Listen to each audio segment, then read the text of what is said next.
1 Timóteo capítulo 2, de 8 a 15, especialmente o versículo 15, com toda a atenção na leitura da palavra do Senhor. Quero, portanto, que os varões orem em todo lugar, levantando mãos santas, sem ira e sem animosidade. Da mesma sorte que as mulheres em traje decente se ataviem com modéstia e bom senso, não com cabeleira frisada e com ouro ou pérolas ou vestuário dispendioso, porém com boas obras, como é próprio às mulheres que professam ser piedosas. A mulher aprenda em silêncio com toda a submissão, e não permito que a mulher ensine nem exerça autoridade de homem, esteja porém em silêncio, porque primeiro foi formado Adão, depois Eva. E Adão não foi iludido, mas a mulher, sendo enganada, caiu em transgressão. Todavia, será preservada através de sua missão de mãe, se ela permanecer em fé e amor e santificação com bom senso. Eu gostaria de orar mais uma vez. Feche os seus olhos. Senhor Deus, muito obrigado por esta manhã, pelo privilégio que temos de podermos te louvar e de também, ó Deus, buscar na tua palavra o alimento para a nossa alma. Que o Senhor nos ajude nesta manhã, ó Deus, pois temos o coração especialmente emotivo neste dia, ó Deus, porque é uma data singular para todos nós, porque, ó Deus, nos lembramos com maior esmero, com maior dedicação, do dedicado trabalho que cada uma das nossas mães tiveram na formação de cada um de nós. Te louvamos, ó Deus, por cada mãe que está aqui nesta manhã. Pedimos, ó Deus, que o Senhor fale conosco e nos ensine a dar o devido reconhecimento, bem como também, ó Deus, que o Senhor ensine às mulheres aqui presentes, especialmente as que são mães, a respeito, ó Deus, da sua missão e da sua influência sobre a vida de seus filhos, ó Deus, e como, ó Pai, o Senhor prometeu que elas seriam preservadas e lembradas através do exercício fiel da tarefa que o Senhor as concedeu. Que o Senhor nos ajude nesta manhã, ó Deus, a considerar esses itens importantes da Tua Palavra para a vida de cada um de nós. Em nome de Jesus que oramos. Amém.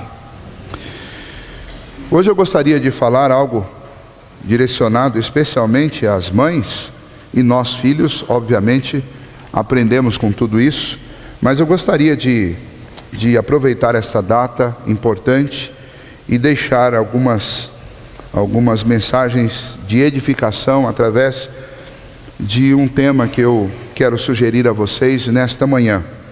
Mãe, sua missão e sua influência tornam o mundo melhor. Sua missão e sua influência tornam o mundo melhor.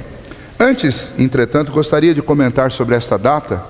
A gente não fala muito sobre o surgimento dela, mas a comemoração do Dia das Mães foi realmente tornada oficial dentro do calendário, primeiramente no calendário norte-americano, por causa da tarefa de uma mulher chamada Anna Jarvis.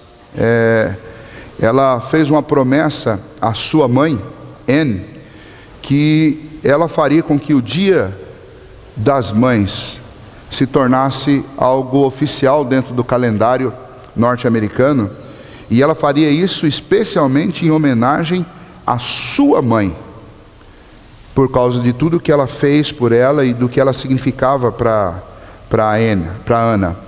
E infelizmente a Anna Jarvis, ela inclusive escreveu isso, se arrependeu de ter lutado tanto para criar essa data 9 anos depois de ter feito, porque a data foi transformada em algo puramente comercial, e o motivo principal pelo qual essa data foi criada foi perdido.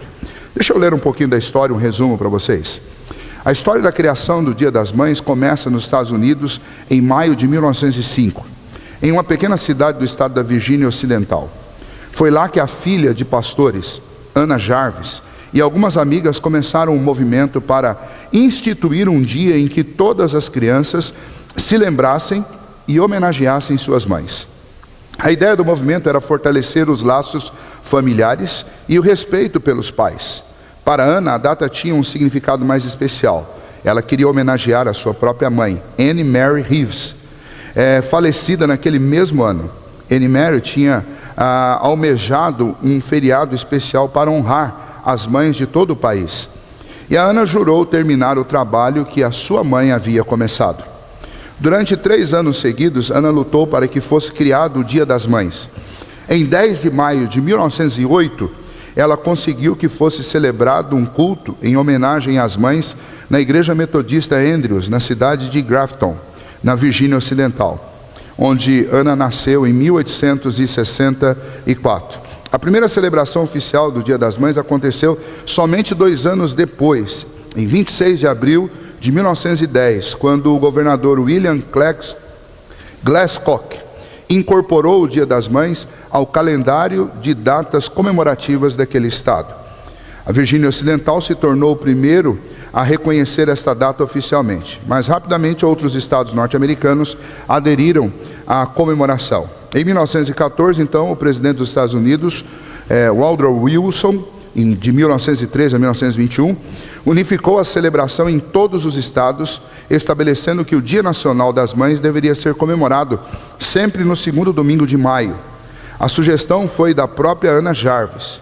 Em breve tempo, mais de 40 países adotaram a data. Aqui no Brasil, como na Europa, a comemoração é feita na mesma data conforme ela foi criada. O sonho foi realizado, mas ironicamente, o Dia das Mães se tornou uma data triste para Ana Jarvis. A popularidade do feriado fez com que a data se tornasse um dia lucrativo para os comerciantes, principalmente os que vendiam cravos brancos, flor que simbolizava a maternidade. Diz Ana Jarvis: "Não criei o Dia das Mães para ter lucro", disse furiosa a um repórter em 1923. Neste mesmo ano, ela entrou com um processo para cancelar a data dentro do calendário. Ana passou praticamente toda a vida lutando para que as pessoas reconhecessem a importância do Dia das Mães. Na maioria das ocasiões, utilizava o próprio dinheiro para levar a causa adiante. Dizia que as pessoas não agradecem frequentemente o amor que recebem de suas mães. Dizia, entre aspas, "O amor de uma mãe é diariamente novo". Ana morreu em 1948, aos 84 anos. Recebeu cartões comemorativos vindo do mundo todo. Por anos seguidos, esta mulher foi lembrada e os seus filhos receberam os cartões agradecendo e elogiando a vida de suas mães. A mãe que Ana homenageou, sua mãe, Anne Mary Reeves Jarvis, chegou em West Virginia aos 11 anos de idade.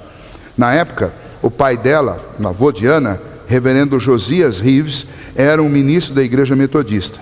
Anne Mary casou-se com Granville E. Jarvis, filho de um ministro batista, em 1850, aos 17 anos. O casal teve Ana e mais 6 filhos, mas somente 4 chegaram à vida adulta. Ana não foi a primeira a sugerir a criação do Dia das Mães. Antes dela, em 1872, Julia Ward Howe chegou a organizar em Boston um encontro de mães dedicadas à paz. Howe, autora de um hino muito conhecido na América do Norte, o hino da Batalha da República, era casada com Samuel Gryler Howe, um líder em educação progressiva e também um abolicionista convicto. O primeiro Dia das Mães brasileiro foi promovido pela Associação Cristã de Moços de Porto Alegre no dia 12 de maio de 1918. Em 1932, o presidente Getúlio Vargas oficializou o feriado dentro do calendário do nosso país. Então, esse é um pouquinho da história desta data. Como lá nos Estados Unidos, lá na Virgínia Ocidental, aqui no Brasil não foi diferente. A data do Dia das Mães se tornou muito mais uma data comercial.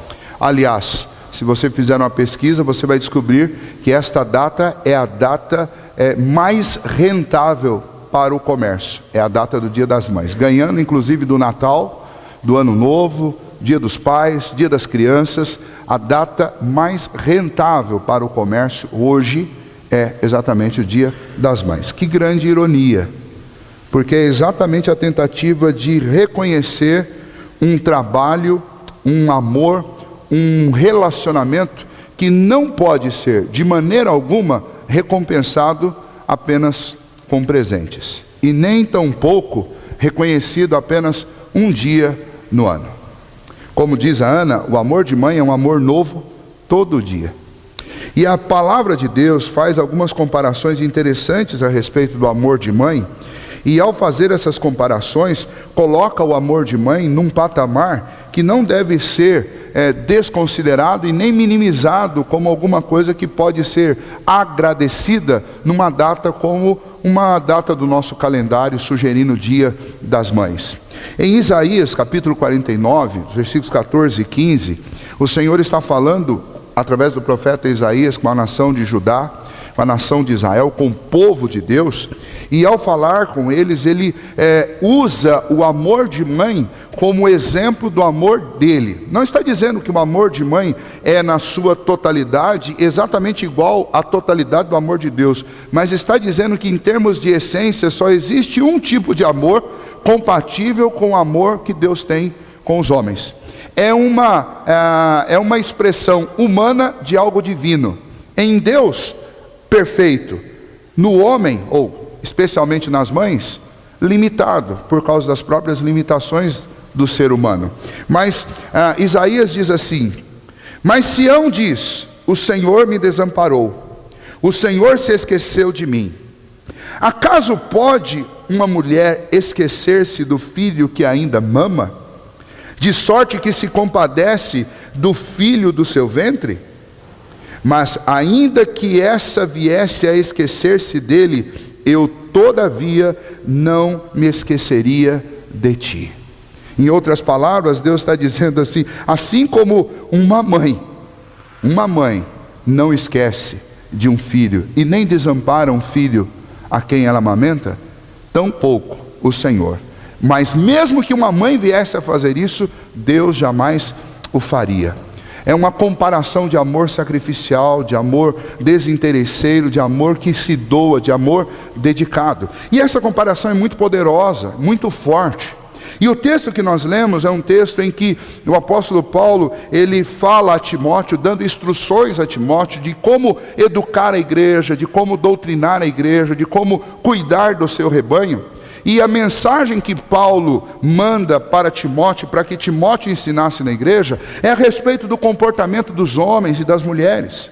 Mas especialmente quanto às mulheres, Paulo fala coisas que as mulheres não gostam de ouvir. E que até para nós homens, falar isso é até um tanto quanto constrangedor e às vezes parece até ser ofensivo dentro de uma cultura como a nossa. Dizer que uma mulher deve ficar calada, que ela não deve ensinar, que ela deve se vestir com modéstia e evitar tudo aquilo que pode ser extrapolante demais ou caro demais, é quase que um contrassenso dentro da nossa cultura. Mas eu não quero falar sobre esses pontos aqui hoje, porque não é o caso. Mas o último versículo, Paulo está dizendo, olha, as mulheres serão lembradas não pelo ouro, não pelas vestes chamativas, não pela sua dialética, não pela sua autoridade. As mulheres serão, da parte de Deus, abençoadas através da sua missão de mãe. Esta é, sem dúvida, a missão, o papel, a tarefa mais digna que Deus estabeleceu dentro da história, dentro da vida do ser humano. As mulheres receberam um papel que é um papel singular, fantástico, extraordinário. É um papel nobre, é uma tarefa que é uma tarefa digna e que jamais será esquecida. E então é como se Deus recompensasse a mulher de alguma maneira pela posição em que Deus encaixou a mulher dentro da família. Deus a recompensa dando-lhe algo tão digno que nada que um homem faça será comparado ao que uma mãe faz. E então Deus deu à mulher o privilégio de ser mãe. E dentro desse privilégio ele colocou uma missão e ele colocou influência, o poder de influenciar. Ontem eu falei um pouquinho para as mulheres que estavam aqui no café que a UCP preparou para as mães das crianças. Falei um pouquinho sobre a influência. Hoje eu quero voltar um pouquinho e falar então sobre esta missão. Paulo ensina à igreja, especialmente através de Timóteo, que as mulheres devem lembrar. Versículo 15 diz: todavia será preservada através de sua missão de mãe. E aí há uma condicional: se ela permanecer em fé e amor e santificação com bom senso. Então, mães, eu queria usar esse texto para citar, não é um sermão expositivo, mas para citar para vocês algumas características dessa missão e dessa influência que a Bíblia nos dá ao longo de vários textos. Quanto à missão, um dos papéis mais preponderantes da mulher, destacado na Bíblia, é o papel de ser mãe. Esse papel de mãe era tão importante nos tempos bíblicos, e continua sendo até hoje, que lá a esterilidade era considerada inclusive como uma maldição divina. Porque esta era a grande missão e a grande dignidade de ser mãe, de ser mulher, poder gerar filhos. A esterilidade tirava da mulher a sua função mais nobre dentro da vida. Há casos destacados como casos especiais de mulheres que oraram, e que suplicaram, e que pediram a Deus, e que fizeram desse desejo a grande missão delas e o grande foco delas diante de Deus. Nós podemos nos lembrar de Sara, podemos nos lembrar de Raquel, podemos nos lembrar de Ana, mulheres que foram maltratadas e foram desconsideradas até dentro de sua própria casa, porque elas não tinham condição de gerar filhos. Mas Deus mudou a sorte delas, e Deus as abençoou, e lhes deu condição de cumprir essa missão que o próprio Deus tinha concedido às mulheres.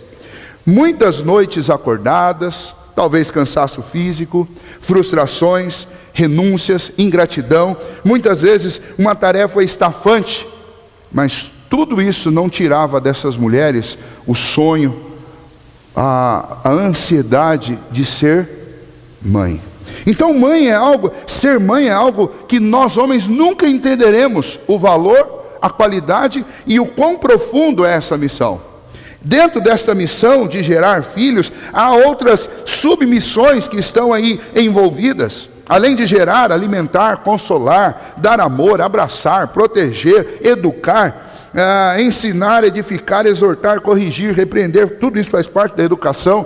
Provérbios 22:6 diz: ensina a criança no caminho que deve andar, e ainda que for velho não se desviará dele. Fala da tarefa da mãe, de pegar o filho, entender quais são os talentos, as aptidões naturais do seu filho, e treiná-lo, especialmente para que ele ande com essas aptidões, servindo ao Senhor. E isso é tarefa de mãe, mas é as suas submissões, porque a missão principal é exatamente a missão de poder ser mãe.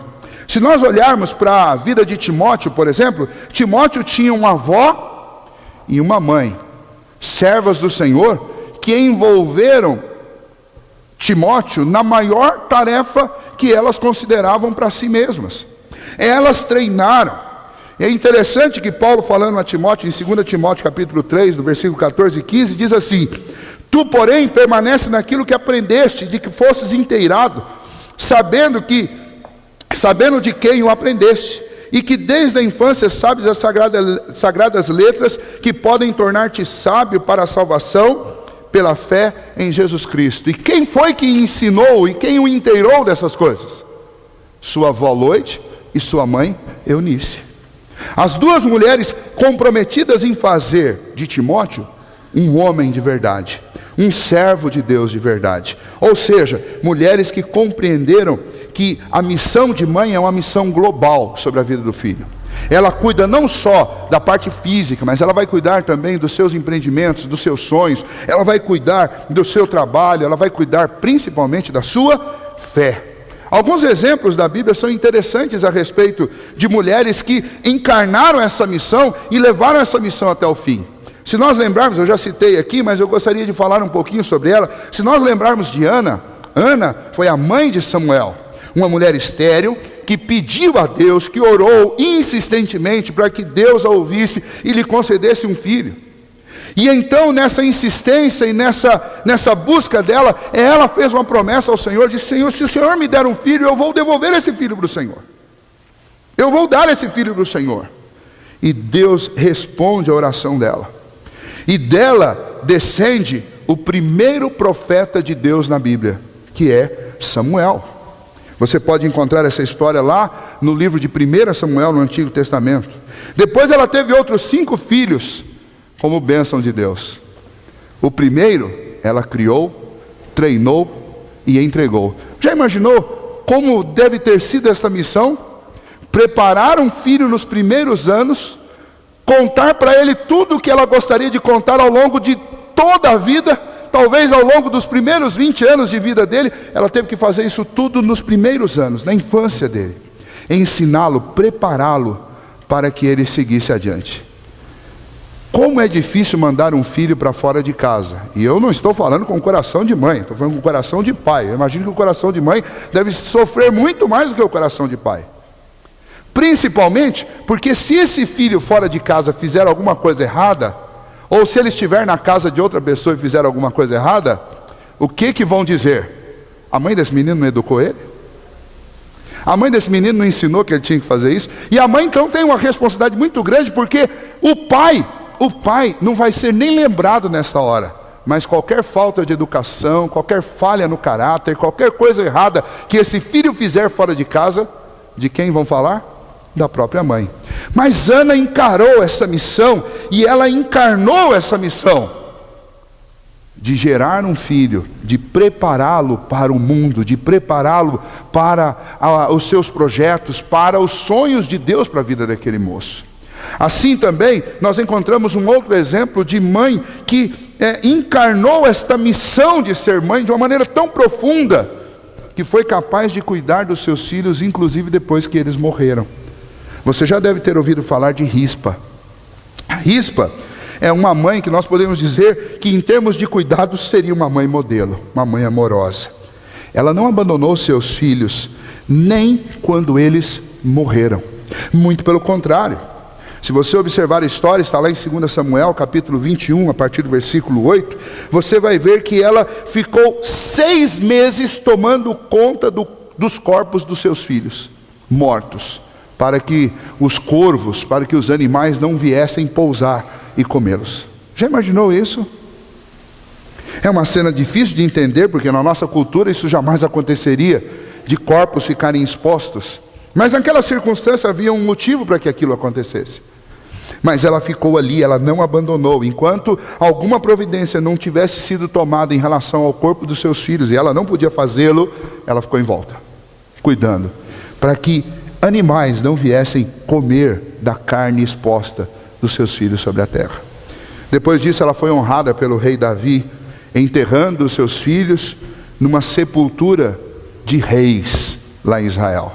Eles foram sepultados em casa, em lugar onde sepulta-se reis. Foi nesse lugar que essa mãe conseguiu que os seus filhos repousassem na terra depois de mortos. Rispa foi uma mãe virtuosa que entendeu e aceitou a missão de ser mãe. Nós vivemos numa época em que tem muitas mães que abandonam filhos ainda vivos. Está aqui um exemplo de uma mulher que não abandonou seus filhos nem depois que eles estavam mortos. Por isso eu quis citá-la. Mas nós podemos lembrar ainda do exemplo de Maria, mãe de Jesus, que ensinou os primeiros passos. E imagine, nenhuma tarefa foi mais difícil do que essa: ensinar o próprio Filho de Deus os primeiros passos. Quando nós estudamos aqui alguns anos atrás sobre a humilhação do Redentor, um dos aspectos que nós vimos é que a vida infantil foi uma humilhação para o Criador. Imagine o Deus que criou todas as coisas, inclusive criou a mulher e o homem. Esse mesmo Deus tem que se submeter a ser criado na sua infância por uma mulher e por um homem. E então Cristo se submeteu a isso e ele foi educado por Maria. Mas imagine a difícil tarefa que Maria recebeu: como ensinar uma criança que é santa e perfeita, como ensinar uma criança que é o próprio Deus. O que fazer com ela? Como falar com ela? O que fazer dentro de casa? O que não fazer? Maria teve essa tarefa. E ela fez e acompanhou Jesus até a vida adulta, até que chegou um dia numa festa em que ela foi dar uma dica para Jesus: olha, o vinho acabou, o noivo está em apertos, só tem água aí. E Jesus disse para ela: mulher, que para nós seria um desrespeito, mas naquela cultura é uma maneira respeitosa, vamos falar: senhora, mulher, não é chegada a minha hora ainda. E ali transmite para nós que Maria já sabia da missão de Jesus, mas Jesus dizia para ela: mas você não sabe de tudo, mamãe, e agora ainda não é o momento. E logo depois então ele faz o milagre. E então a gente vê Maria saindo de cena. Ela deixa apenas uma ordem para os homens: façam tudo o que o meu filho mandar vocês fazerem. E a partir daí ela sai de cena, mas ela não sai de perto de Jesus. Porque se nós acompanharmos a mensagem contada pelos evangelistas, nos 4 evangelhos, nós vamos ver que Maria está sempre por perto. Está com uma comitiva de mulheres que acompanhavam Jesus. E na hora mais dramática da vida de Jesus, o momento em que ele se entrega na cruz para a remissão dos nossos pecados, Jesus dá uma palavra especialmente para João, que está do lado de Maria, e diz para João: eis aí tua mãe. E diz para Maria: eis aí teu filho. Significa que Maria não o abandonou. E depois então Jesus foi sepultado, e lá estava Maria ajudando-os. E então nós temos o exemplo de uma mãe que acompanhou o filho em todos os momentos, até na hora do sofrimento da cruz. Mãe é uma missão, não é apenas um privilégio, não é apenas um desdobrar natural daquilo que é próprio da biologia humana. Não, mãe é uma missão, e quem deu essa missão foi Deus. Quem deu essa missão para vocês, mulheres, para aquelas que já são mães e aquelas que ainda vão ser, quem deu essa missão a vocês foi o próprio Deus. E nada, nem ninguém é capaz de reconhecer com o devido valor a tarefa que vocês receberam de Deus. Vocês são simplesmente singulares, não são divinas, divino é só Deus. Mas vocês são uma expressão humana do amor divino de Deus, uma expressão real. Infelizmente nós vivemos numa época em que muitas mulheres sem Deus têm sido capazes de fazer coisas que são absolutamente contrárias àquilo que é próprio do coração de uma mãe. Mas isso é exatamente a ausência de Deus, que é o grande capacitador e é o grande motor capaz de fazer com que você, mãe, cumpra a sua missão. Mas além de missão, e é o que eu falei ontem, agora que eu quero citar, a mãe é a grande influenciadora sobre a vida dos seus filhos. Além de missão, a mãe também, ela é a influência. Ela tem a missão de criar, a missão de cuidar, de educar. Agora eu não gostaria de tratar influência como uma missão, mas eu queria tratar de influência como um poder que Deus depositou na vida de vocês. O poder de influenciar. E olha, isso não tem a menor dúvida. Os filhos, eles andam, eles falam, eles se comportam como um reflexo daquilo que eles veem em casa e daquilo que eles veem principalmente em suas mães.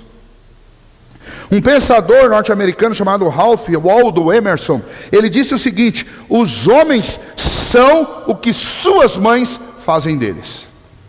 Os homens são o que suas mães fazem deles. O texto que nós lemos, o texto de Timóteo, nós temos uma descrição, através das citações que o apóstolo Paulo faz a respeito de Timóteo, nós temos a conclusão de que Timóteo foi feito pastor, foi feito servo de Deus, foi feito temente a Deus, foi feito um homem com um coração na obra de Deus. E quem foi que fez isso?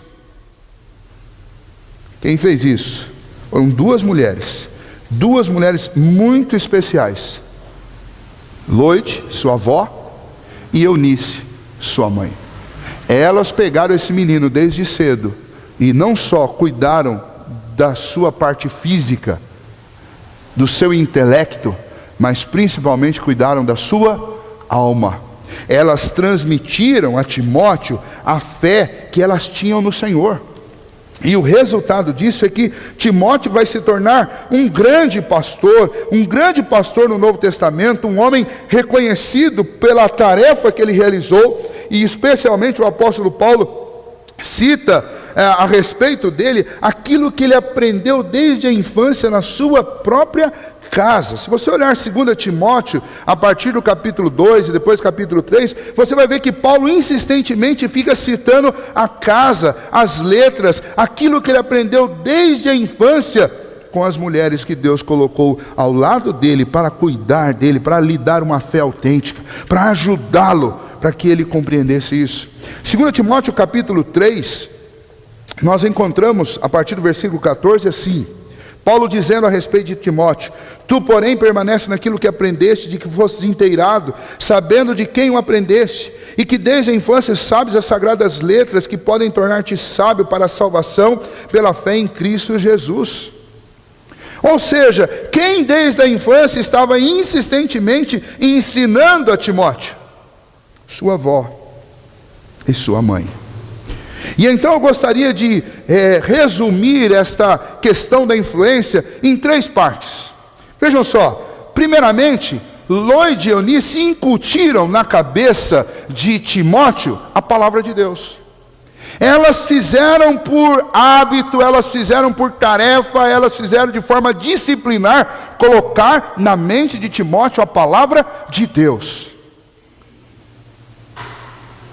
Elas não permitiram que Timóteo simplesmente passasse a sua infância acumulando uma série de informações inúteis. E não duvidem vocês que do mesmo jeito que existem hoje, existiam naquela época informações inúteis. Eu citei aqui ontem que muitos filhos, hoje, adolescentes e até crianças, são capazes de guardar uma enormidade exorbitante de dados dentro da cabeça de jogos. Esses jogos de videogame que eles jogam no computador, jogam na televisão, esses jogos, você, não sei mãe, se você já parou para ver isso, você pai, mas eles têm salas e mais salas por onde eles passam. E para atravessar cada um desses cenários que são criados nesses jogos, eles têm que aprender como fazer isso. E eles passam horas e horas fazendo isso. Eles guardam, eles decoram uma enormidade de coisas. Eles decoram letras de músicas em português, em inglês, uma quantidade fantástica. Fantástica, eles estão alimentando a cabeça deles com dados o tempo inteiro. E muitos de nós, e muitas mães hoje em dia têm perdido a oportunidade que Lloyd e Eunice não perderam. A oportunidade de usar esta mente fresca, novinha, pronta, para receber dados. Elas usaram esta janela, porque isso é uma janela, chega uma hora que acaba.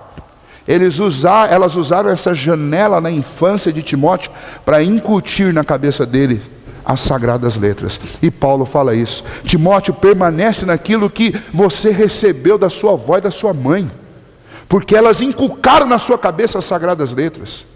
E toda a escritura, que é a continuação do texto, é inspirada por Deus e útil para ensinar, útil para repreender, útil para correção, útil para educação. Tudo isso está na palavra de Deus, e a palavra de Deus foi colocada na mente daquele homem, daquele pastor jovem, por sua mãe e por sua avó. A mãe é uma mulher que tem o poder de influenciar. E infelizmente muitas mães estão influenciando negativamente os seus filhos, influenciando-os com coisas que são absolutamente fúteis. E a mãe tem o grande privilégio de poder influenciar seus filhos, porque os filhos vão olhar para ela e vão repetir o que ela faz.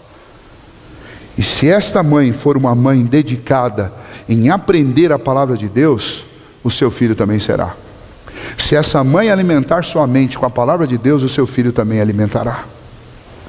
Além disso, essa influência que eu quero dividir em 3 partes, em segundo lugar, mostra que Timóteo foi instruído não apenas de forma teórica, mas ele foi instruído de forma prática. Então a fé que elas inculcaram na mente dele era também uma fé autêntica, porque havia uma harmonia entre aquilo que elas ensinavam, incutiam na cabeça dele, as sagradas letras, e aquilo que elas faziam. Se você abrir em 2 Timóteo capítulo 1, Veja lá, o versículo 5 diz assim, aliás, deixa eu ler capítulo 1 de 2 Timóteo, desde o versículo 3 até o 5. Dou graças a Deus, a quem desde os meus antepassados sirvo, com consciência pura, porque sem cessar me lembro de ti nas minhas orações, noite e dia, de ti, Timóteo. 4, o versículo 4. Lembrado das tuas lágrimas, estou ansioso por ver-te, para que eu transborde de alegria. Ou seja, sabendo do que você tem passado, eu tenho orado e estou ansioso para me encontrar com você. E o versículo 5, que é o texto para nós aqui. Pela recordação que guardo de tua fé sem fingimento, ou seja, uma fé autêntica, a mesma que primeiramente habitou em tua avó Loide e em tua mãe Eunice, e estou certo que também habita em ti. Paulo está dizendo, eu conheci a sua avó, e eu conheci sua mãe, e sei que as duas eram mulheres autênticas, a fé delas não era uma fé fingida, elas não diziam uma coisa e faziam outra. Elas não sentavam no domingo na igreja com cara de crente e na segunda-feira desciam o pau nos outros, fazendo fofoca e fazendo intriga entre as pessoas. Autênticas, mulheres de fé de verdade. Mulheres que não eram apenas assinadoras de cartão numa igreja. Eram mulheres que viviam o que elas acreditavam e o que elas ensinavam. E então Paulo dizia assim para Timóteo, Timóteo, eu sei que a sua fé é uma fé sem fingimento. Eu sei que a sua fé é uma fé verdadeira, porque você aprendeu com duas mulheres autênticas. Então eu queria dizer para vocês, mães, Deus lhes concedeu o poder da influência sobre os filhos de vocês. Mas isso tem dois lados, tem um lado positivo e tem um lado negativo. Porque se você for autêntica, o seu filho será autêntico. Mas se você for fingida, o seu filho também vai ser fingido. Se nós formos hipócritas, os nossos filhos serão hipócritas. Ser mãe é uma missão, ser mãe é poder influenciar.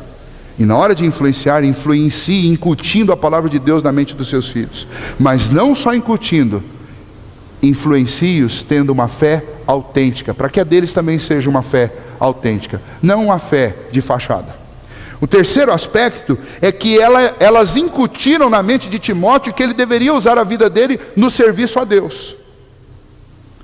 E especialmente no caso de Timóteo, ele se tornou um pastor. Mas o princípio aqui é um princípio para ser usado com o seu filho, mesmo que os talentos dele não sejam os talentos necessários para ser um pastor.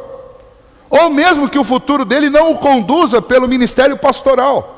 O princípio que elas incutiram na mente de Timóteo é que ele deveria viver para Deus, fazendo o que ele tivesse que fazer. Ele deveria viver para servir ao Senhor. Ele deveria se tornar um discípulo do Senhor, um discípulo de Cristo. Ou seja, por onde quer que Deus o mandasse, por onde quer que Deus o enviasse, por onde quer que Deus encaminhasse a vida de Timóteo, ele deveria usar o caminho, a oportunidade que Deus lhe deu para servir a Deus. E então esta é uma tarefa divina, de influenciar o seu filho, para que ele, seja ele um advogado, seja ele um médico, seja ele um mecânico, seja ele um soldado, seja ele um engenheiro, seja ele um enfermeiro, seja ele um cozinheiro, que ele faça o que Deus lhe dotou para fazer, mas ele faça para o Senhor. Mães, segundo a Bíblia, são mulheres que incutem na vida dos seus filhos que a vida deles só terá sentido e eles só serão realmente felizes se eles usarem os talentos que Deus lhes concedeu para servir a Deus. Infelizmente nós vivemos numa sociedade em que mães e pais têm ensinado os filhos que eles devem usar os seus talentos para ganhar dinheiro. E olha, não é porque nós estamos dentro de uma igreja. Você pode ir participar de qualquer palestra por aí a respeito de formação de filhos e você vai ouvir de crentes e de não crentes que é um péssimo caminho ensinar o seu filho a ganhar dinheiro. Deve ensinar o seu filho a trabalhar.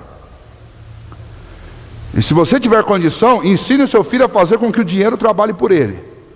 Mas não ensine o seu filho a ganhar dinheiro. Porque esse é o pior caminho para você construir uma vida, é o caminho de andar atrás do dinheiro. Sabe aquela figura que existe em alguns livros, falando sobre psicologia, de você colocar uma cenoura na frente de um burro para fazer ele andar? Quando você está ensinando o seu filho a correr atrás de dinheiro, você está fazendo a mesma coisa. Ele vai ficar cego para o resto do mundo, porque ele só vai enxergar a cenoura e não vai ver ninguém. Ele vai ser capaz de passar por cima dos outros, ele vai ser capaz de viver uma vida medíocre, correndo tão somente atrás da cenoura, e não vai fazer nada além disso. Mães ensinam o filho a servir a Deus. Timóteo recebe uma frase muito interessante de Paulo. Paulo diz para ele aqui: grande fonte de lucro é a piedade junto com o contentamento. Grande fonte de lucro é a piedade junto com o contentamento. Traduzindo, Paulo fala para Timóteo: a maior fonte de lucro que existe na vida é você, primeiro, viver piedosamente, viver com temor a Deus, viver para Deus. Segundo, é você viver contente com o que você tem. Nunca vai faltar dinheiro, vai sobrar. Vai sobrar. Porque quando há temor a Deus, há da parte de Deus as provisões suficientes. E quando há satisfação com o que Deus dá, aí começa a sobrar. É isso que está lá no Salmo 128, no versículo 1 diz: bem-aventurado o homem que teme ao Senhor e anda nos seus caminhos. Versículo 2: do salário de suas mãos, do trabalho de suas mãos comerás, feliz será e tudo te irá bem. Ou seja, piedade com contentamento. É isso que a gente precisa ensinar para os nossos filhos. É isso que uma mãe crente ensina para o filho. Porque não é a profissão, não é o cargo dele que vai fazer dele um homem bem-sucedido, mas é o propósito com o qual ele realiza qualquer tarefa. Se o propósito for servir a Deus, ele tem a piedade. E se você ensiná-lo a viver contente com esse propósito, ele tem um contentamento. E com piedade e contentamento ele vai lucrar muito, fazendo o que ele for dotado para fazer. Seja ele pastor ou seja ele mecânico, ele vai viver feliz. Isso é palavra de Deus. Então eu queria fazer um apelo a vocês, mães cristãs. Cumpram como tem cumprido a missão de vocês e se esmerem para fazer cada vez melhor. Porque este é o grande ministério da mulher. Nenhum sucesso profissional, nenhum sucesso financeiro, nenhum sucesso acadêmico compensa você perder um filho. E infelizmente nós vivemos numa época que as mulheres estão abdicando de cuidar dos seus filhos para irem para o mercado de trabalho, lutar para ganhar um salário igual ao dos homens. Paulo está dizendo: vocês serão lembradas pela missão de ser mãe. Permaneçam fiéis à palavra de Deus, permaneçam fiéis ao propósito que Deus estabeleceu para a vida de vocês, e vocês jamais serão esquecidas. Não abdiquem da missão de vocês por qualquer tarefa que seja proposta nos dias de hoje para você, mulher. Segundo, influencie os seus filhos. Incuta a palavra de Deus na cabeça deles. Influencie-os mostrando autenticidade para que a fé deles seja autêntica. Influencie-os mostrando que eles devem viver. Viver para o Senhor. Trabalharem para o Senhor. Que quando ele atender um funcionário, quando ele atender um cliente, seja ele um vendedor, ele atenda como se ele estivesse atendendo Cristo. Quando ele cuidar de um paciente, seja ele um médico, que ele trate do paciente como se ele estivesse tratando do próprio Senhor Jesus. Quando ele for cozinhar, se ele for um cozinheiro, que ele cozinhe como se ele estivesse cozinhando para Cristo. Quando ele for consertar um carro, se ele for mecânico, que ele trabalhe como se ele estivesse consertando o próprio carro do Senhor. Viver para Deus é isso, é fazer tudo como para o Senhor. E estas mulheres, Lô e Eunice, elas influenciaram Timóteo, e Timóteo viveu assim. E eu imagino que se elas tiveram o privilégio, nós não sabemos, eu não tenho esse dado, se elas tiveram o privilégio de contemplar as primeiras décadas do ministério de Timóteo, eu imagino o quanto elas devem ter ficado contentes e satisfeitas em Deus. Se elas tiveram o privilégio de ler A carta do apóstolo Paulo ao Timóteo, eu imagino que elas devem ter ficado muito felizes por terem sido notadas e lembradas pelo que elas fizeram pela vida daquele jovem pastor. Vocês também, queridas irmãs, mães, serão notadas e lembradas pelo que vocês fazem aos filhos de vocês. Talvez não tenham oportunidade para ver isso, mas a palavra de Deus promete que vocês serão preservadas, lembradas, honradas pela missão e pela influência de vocês com os seus filhos. Que Deus as abençoe muito. Em nome da igreja eu quero parabenizar todas as mulheres mães que estão aqui nesta manhã. Que Deus as ajude, que vocês cumpram cabalmente essa missão que Deus lhes deu e que vocês influenciem. O mundo precisa de mães como estas que eu acabei de citar, mães como vocês, para que esse mundo se torne um lugar um pouquinho melhor até que Cristo venha.